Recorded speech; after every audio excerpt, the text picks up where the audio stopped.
like sands through the hourglass, so are the days of our lives. Hey guys, welcome back to part 2.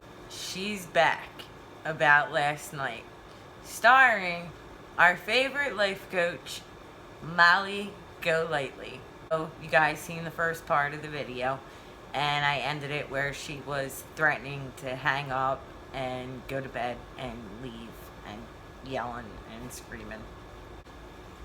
One of her comments, which really was just nasty, was, "Tell your minions to shut the F up."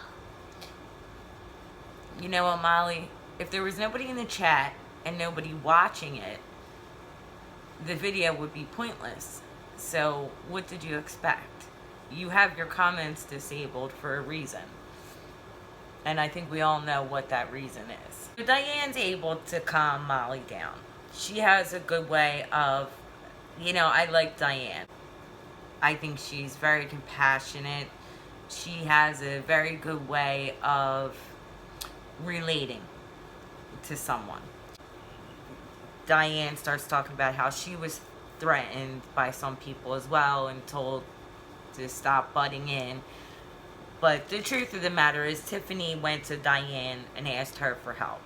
So that did make it Diane's business, and she gave her the platform that she needed, which was very kind of her. While she's trying to calm Molly down, Diane says to her, this could go one of two ways. Either one, Molly, you did it, or two, it's a hoax. What do you guys think? One or two? I'm gonna go with one. How she gets her to calm down is she relates to Molly by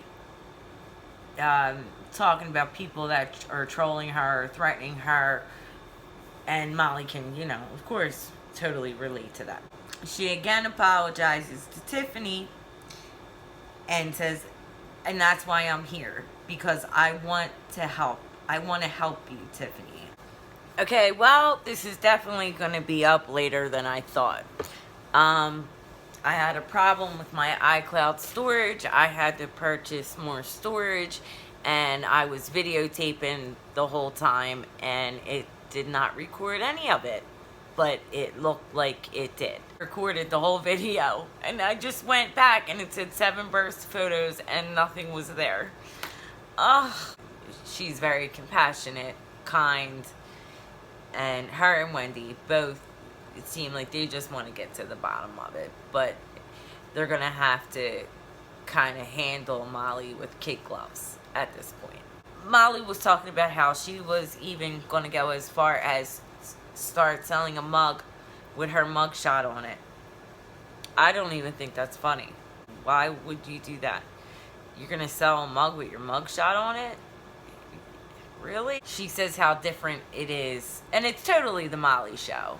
She says it's different for Tiffany. Someone can Google Tiffany and they'll see her mugshot, and they'll see that she was arrested, and they'll find her address, and they can do this and that. But for Marissa, it's a lot different, because if they Google her, there's so much crap about her on the internet that it would take them 25 years to even gather everything that has been said about her. No. What's different is Tiffany now has a record, and she walked out with a lesser charge, but she was charged, and it's now on her permanent record. Molly has no record, but as far as that case is concerned, she don't have anything to worry about. She walks scot-free.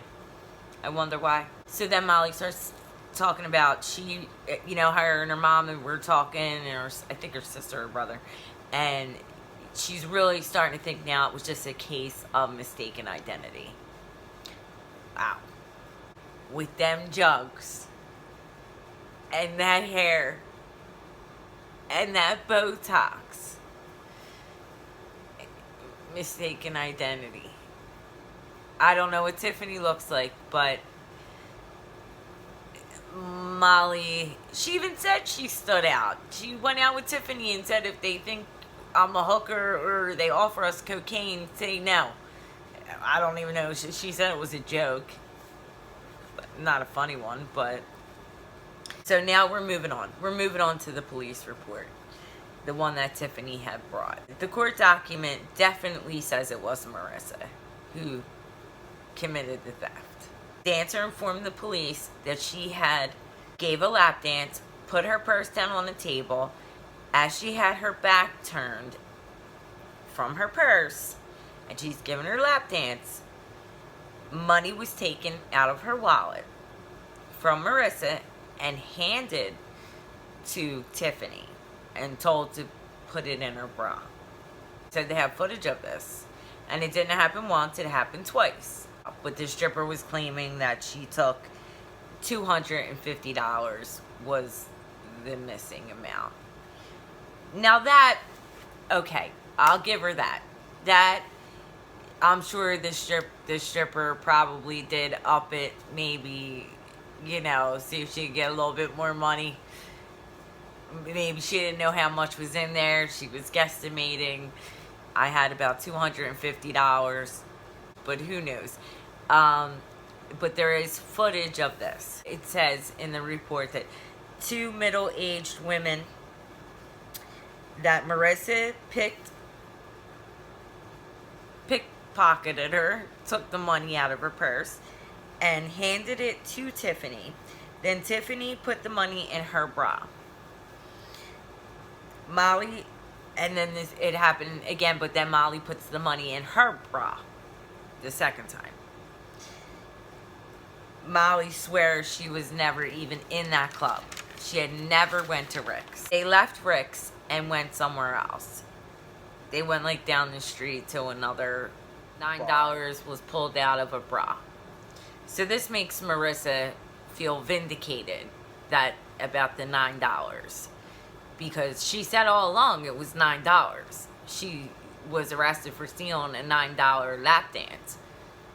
But that's not what the police report says. It does not say you stole a lap dance.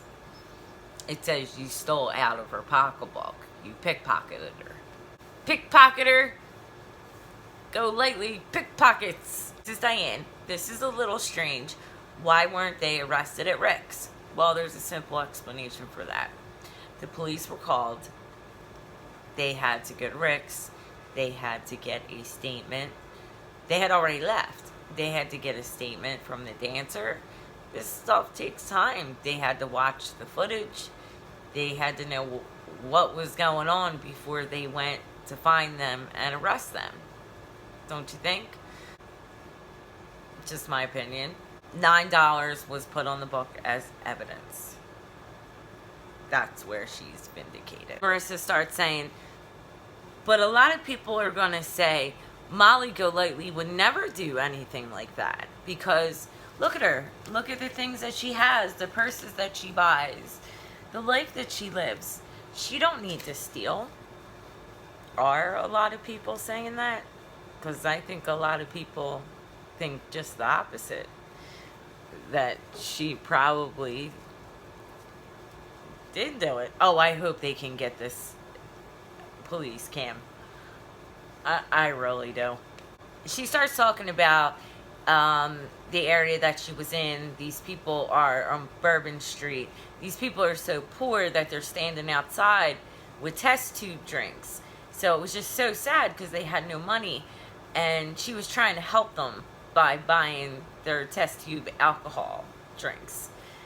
And they were doing shots as I guess they were walking down Bourbon Street. But they were only doing it out of the kindness of their hearts, according to Molly. Because it's hand to mouth there. They have no money. So she just wanted to help them.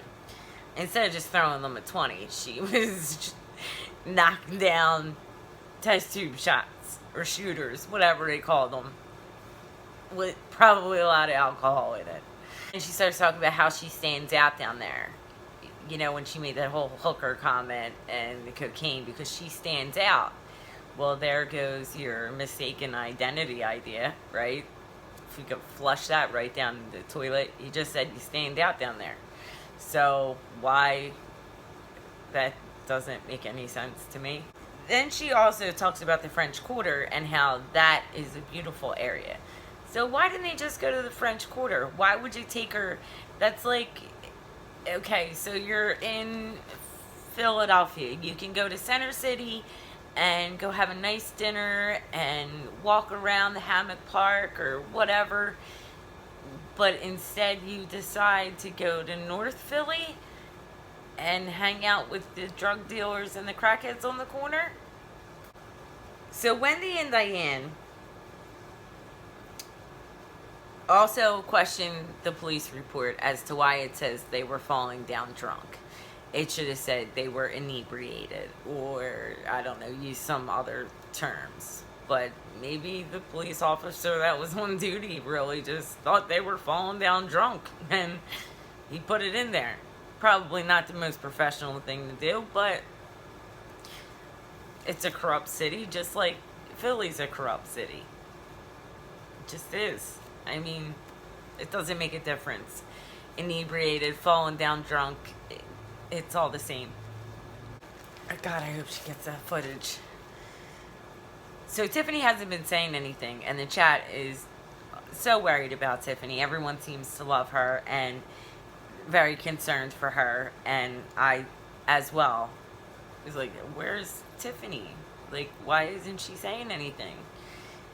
She was being really quiet, but we all know if you're probably on a phone call with Marissa, you're not getting a word in edgewise. So Diane starts questioning why Tiffany was charged and not Marissa. Here we go.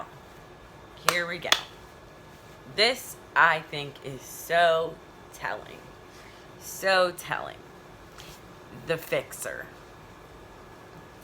And when this comes up, Molly is not happy about it. She don't want to talk about The Fixer. She starts to fumble a little bit when it's brought up. And she starts talking about one of her friends. I don't want to say the friend's name. You guys can go watch the whole interview if you want. She was feeling sick to her stomach and not feeling good.